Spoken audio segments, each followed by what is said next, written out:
আপনারা জানেন আমাদের এই নোয়াখালী সোনামুড়ি সার্কেল আজকে গত 54 বছরের রাজনীতিকে প্রত্যাখ্যান করেছে। আজকে নতুন সোনামুড়ি সার্কেল জনপ্রত্যাশার এক নতুন দিগন্ত উন্মোচন করতে চায়।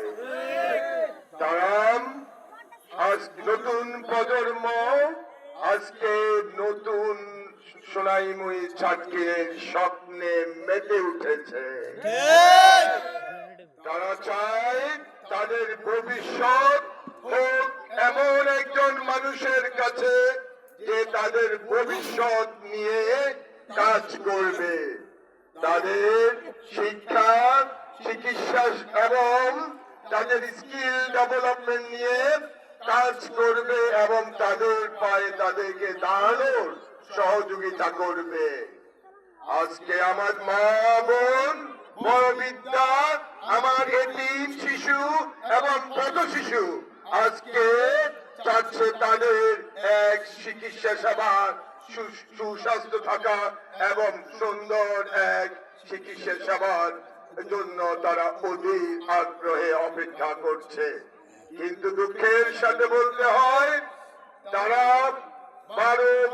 বারবার কথার গুলির মধ্যে আজকে এই সমস্ত অবকাঠামো থেকে শুরু করে প্রতিটি ক্ষেত্রে যখন বঞ্চনার শিকার হয়ে মিথ্যাগুলির মধ্যে তারা আজকে প্রমাণ পেয়েছে যে অতীতের সমস্ত রাজনীতি শুধু দলের ছাপায় যে থাকে।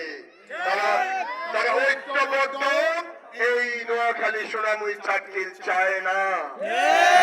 তারা চায় তাদের দলীয় এজেন্ডা বাস্তবায়ন হোক।